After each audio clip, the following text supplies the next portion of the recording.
I thought I was just doing my job when I kicked that rude passenger off the plane.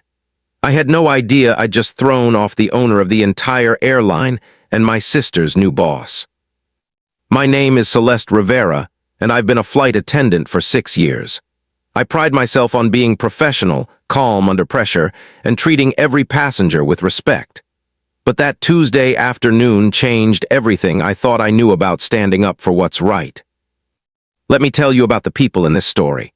There's my younger sister Valentina, who's 25 and just landed her dream job as a marketing coordinator at Meridian Airlines. She's brilliant, ambitious, and after our parents died 5 years ago, she became my whole world. I've been working double shifts, taking every overtime opportunity just to help pay for her MBA program. Seeing her finally get this corporate position felt like all those sacrifices were worth it. Then there's the passenger in seat 2A. I knew him only as Mr. Cross from the manifest. Mid-40s, expensive suit, the kind of confidence that comes from never being told no. What I didn't know was that Donovan Cross wasn't just another first-class passenger. He owned the entire airline I worked for. He was worth more money than I could imagine, and in about 2 hours, he was going to make sure I knew exactly who I'd messed with. But I'm getting ahead of myself. Let me start from the beginning, from that morning when Valentina texted me something that should have been a warning. "Wish me luck, sis. Meeting the big boss today for the first time. This job could change everything for our family." I remember smiling at that text, feeling proud of how far we'd both come. I had no idea that by the end of the day, I'd be the reason her dream job was hanging by a thread. You see, when you're a flight attendant, you learn that people reveal their true character at 30,000 feet.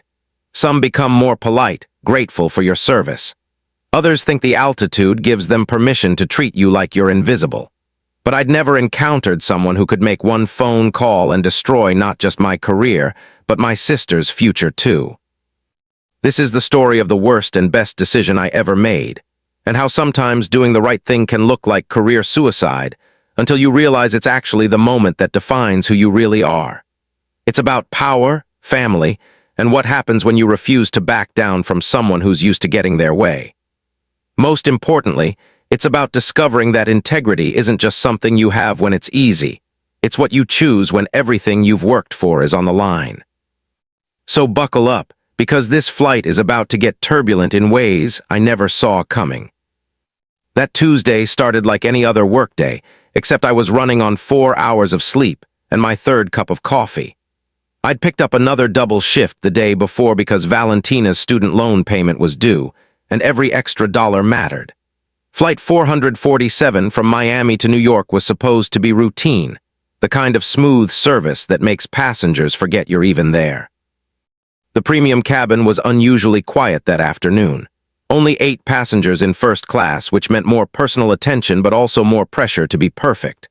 I loved working the premium section because these passengers expected excellence, and I took pride in delivering it.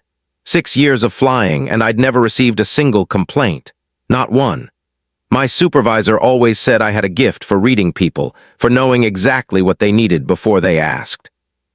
I remember checking my reflection in the galley mirror before we started boarding, smoothing down my uniform and adjusting my name tag.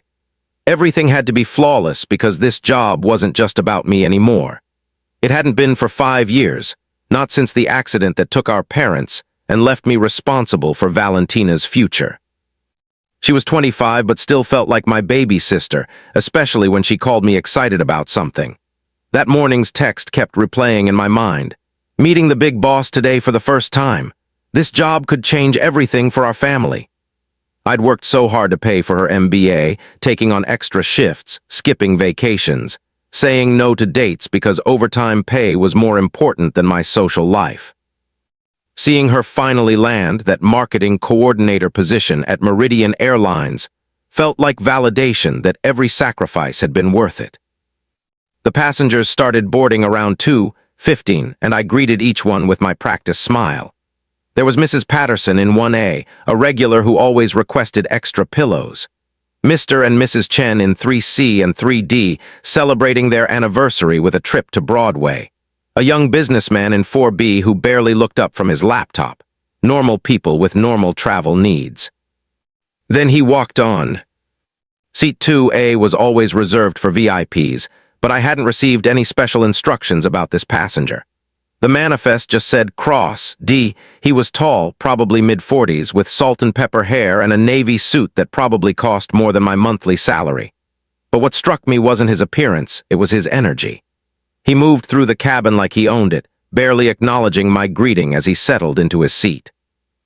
Within minutes, his phone was pressed to his ear, and I could hear fragments of what sounded like a heated business conversation.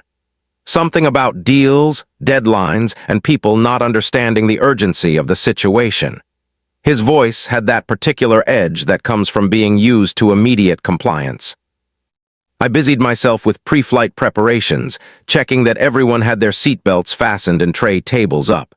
The other passengers were settling in nicely, but Mr. Cross continued his phone call, speaking louder now, his free hand gesturing emphatically. I made a mental note to approach him gently about ending the call before takeoff. In my experience, the key to handling difficult passengers was respect and patience. What I didn't know was that this man wasn't just another difficult passenger. He was Donovan Cross, CEO and owner of Meridian Airlines. He employed thousands of people, including my sister as of yesterday. He had the power to change lives with a single decision, to create opportunities or destroy careers with nothing more than a phone call. As I watched him argue into his phone, completely absorbed in whatever crisis was unfolding in his business world, I had no idea that in the next hour, our two worlds were about to collide in a way that would change both of our lives forever. All I knew was that Flight 447 was about to become the most important flight of my career, for all the wrong reasons. The first warning sign came during taxi. We were third in line for takeoff, engines humming, when I heard Mr. Cross's voice rising above the ambient cabin noise. He was still on his phone, discussing what sounded like a major business crisis.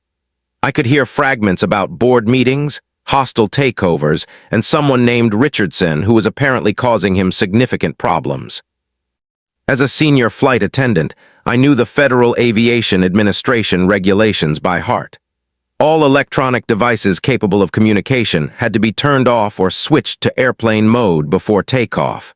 No exceptions. I'd enforced this rule thousands of times without incident. I approached his seat with my standard professional smile. "Excuse me, Mr. Cross. I need to ask you to end your phone call and prepare for takeoff." He didn't even look at me, just held up one finger in a dismissive gesture while continuing his conversation. "Richardson thinks he can force my hand, but he has no idea what kind of resources I'm working with here." I waited 30 seconds, then tried again. "Sir, I really do need you to disconnect that call. We're about to take off." This time he glanced up, his expression annoyed rather than apologetic. "Not now, honey. This is more important than your little safety speech." Then he actually turned his back to me, angling his body toward the window as if I wasn't even there. I felt heat rise in my cheeks. In 6 years of flying, no passenger had ever called me honey or dismissed me so completely. But I maintained my composure. Maybe he was having a genuinely urgent business emergency. I decided to give him one more chance. "Mr. Cross, I understand you're dealing with something important, but federal regulations require all passengers to comply with safety instructions. I need you to end the call now." That's when his true colors showed. He turned around fully, his eyes cold and calculating. "Do you have any idea who I am? I could buy this entire airline with my pocket change. Find something else to worry about."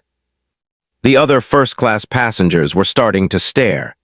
Mrs. Patterson looked uncomfortable, and the young businessman had actually stopped typing to watch what was unfolding. This was exactly the kind of scene that could ruin the premium cabin experience for everyone. I signaled to my colleague Maya Chen, who was working the forward galley. She approached with backup, and I tried one final diplomatic approach. "Sir, I'm not trying to be difficult. This is a safety requirement that applies to all passengers. If you could just finish your call, we can get everyone to New York on time." Cross laughed, actually laughed, and it wasn't a pleasant sound. "Incompetent service staff. This is exactly why airlines are failing. You people have no understanding of real business priorities." He gestured dismissively at both Maya and me. Maybe you should find careers more suited to your intelligence level." That comment hit me like a physical blow. Here I was, working double shifts to support my sister's education, maintaining perfect service records, treating every passenger with respect, and this man was questioning my intelligence because I was doing my job. I thought about Valentina, about all the nights I'd come home exhausted, about every sacrifice I'd made to help her build a better future. The captain's voice came over the intercom, asking for final cabin preparations. We were holding up the entire flight. Other passengers were checking their watches, shifting impatiently in their seats. I had to make a choice. "Mr. Cross, if you cannot comply with federal safety regulations, I'm going to have to ask you to leave the aircraft." His expression shifted from annoyance to genuine shock. "Are you seriously threatening to remove me from this plane?" "I'm asking you to follow the same rules that apply to every passenger. End the call, or we'll have to delay departure while you're escorted off."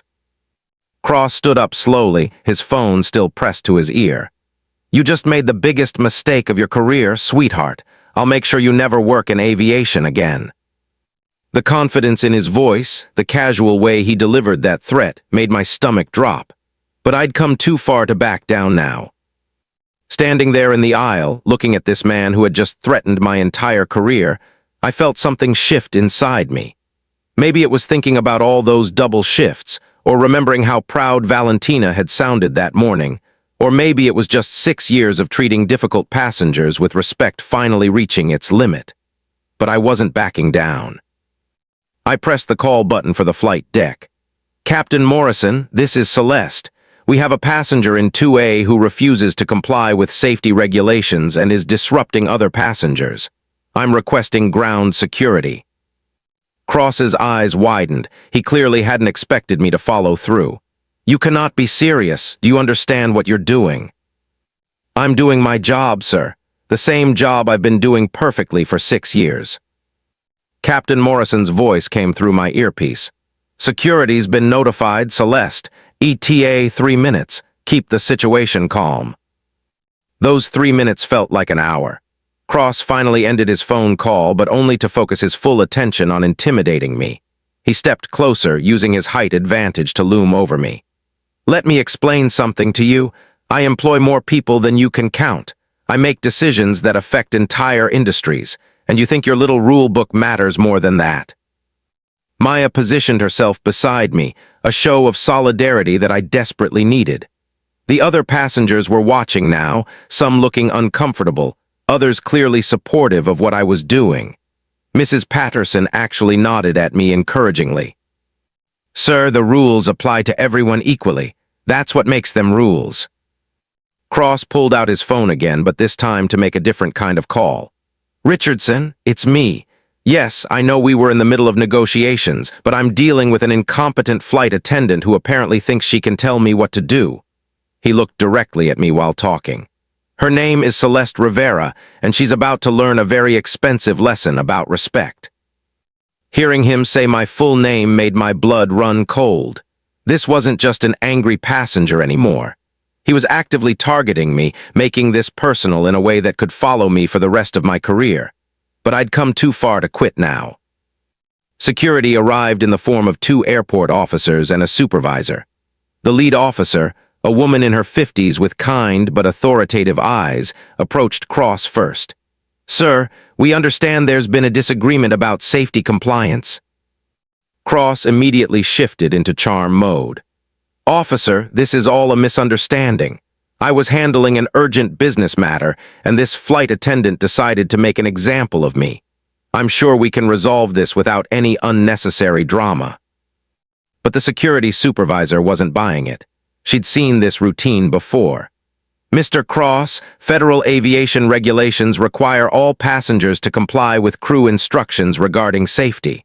No exceptions. If you're unable to follow these guidelines, we'll need to rebook you on a later flight." "This is ridiculous.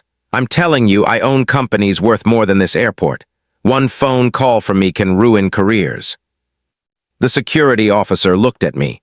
"Ma'am, has this passenger been given multiple opportunities to comply?" "Yes, officer, At least 4 separate requests over the past 15 minutes. Cross tried one last appeal to authority. Do any of you people understand who you're dealing with? I could buy and sell this entire operation. This flight attendant has no idea what she's just done to herself. But his threats were falling on deaf ears. The security team was professional, courteous, but firm. Within 10 minutes, Donovan Cross was escorted off Flight 447, still making threats about consequences and phone calls and people who would be hearing from his lawyers. As I watched him disappear down the jetway, I felt a mix of relief and growing dread. The immediate crisis was over, but his parting words kept echoing in my mind. You have no idea what you've just done to yourself. The flight took off 20 minutes late, and for the next 2.5 hours to New York, I couldn't shake the feeling that I'd just made a decision that was going to change my life in ways I couldn't yet understand. I didn't sleep that night. Every time I closed my eyes, I saw Valentina's face when she'd gotten that job offer, remembered how she'd hugged me and whispered, "We made it, sis." All those sacrifices finally paid off. Now I'd destroyed it all in one moment of stubborn principle. At 7 a.m., my supervisor called. "Celeste, you need to be in conference room B at Meridian headquarters by 9. There's been a complaint filed from the highest level, and honestly, I've never seen anything like this. Just be prepared for anything." I dressed in my best professional outfit, the navy blazer I'd bought for Valentina's graduation.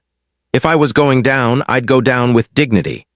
The Meridian corporate offices were intimidating, all glass and steel, nothing like the functional crew lounges I was used to. The receptionist directed me to the executive floor, where I'd never had any reason to go before. Conference room B was massive, with floor-to-ceiling windows overlooking the runway. Sitting at the head of a polished mahogany table was Donovan Cross, looking nothing like the angry passenger from yesterday. He was calm, composed, wearing a different expensive suit and reading through a manila folder. My employee file.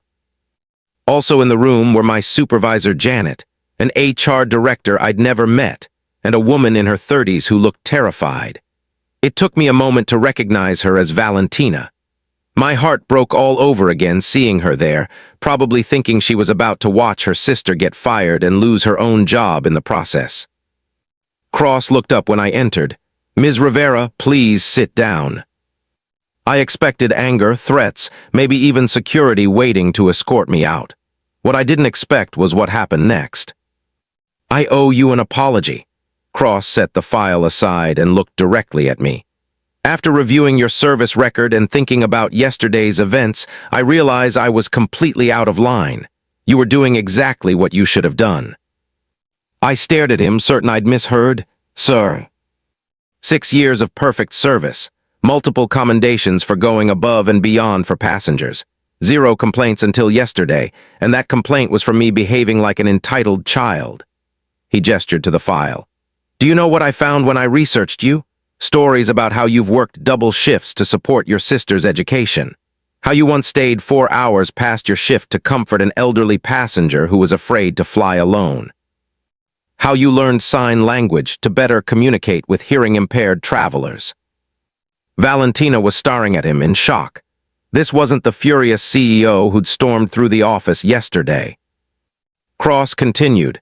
"Yesterday I was dealing with a hostile takeover attempt that could have cost thousands of people their jobs.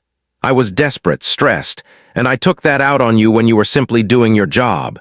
Safety regulations exist for good reasons, and they apply to everyone equally. Even me." "I don't understand," I managed to say. "You stood up to me when I was wrong, even though you thought it might cost you everything. That's exactly the kind of integrity we need more of in this company." Cross leaned forward. "Ms. Rivera, I'm offering you a promotion to head of flight attendant training. Your job would be to teach new crew members to have exactly the kind of backbone you showed yesterday." The room was spinning again, but in a completely different way. "You're not firing me. I'm promoting you. And Ms. Rivera," he turned to Valentina, "your sister's actions yesterday reminded me why I got into aviation in the first place. To create an airline where safety and respect matter more than ego or power. I'd like you to lead a company-wide initiative on workplace integrity and customer service excellence. 3 months later, I stood in front of a class of new flight attendants, telling them the most important lesson I'd ever learned. Sometimes doing the right thing looks like career suicide, but it's actually the moment that defines your true worth. When someone tries to intimidate you into compromising your principles, remember that integrity isn't just what you have when it's easy. It's what you choose when everything you've worked for is on the line. Valentina and I learned that standing up for what's right, even to powerful people, sometimes reveals character in everyone involved. The best leaders aren't the ones who never make mistakes, but the ones who can recognize when they're wrong and have the courage to make it right.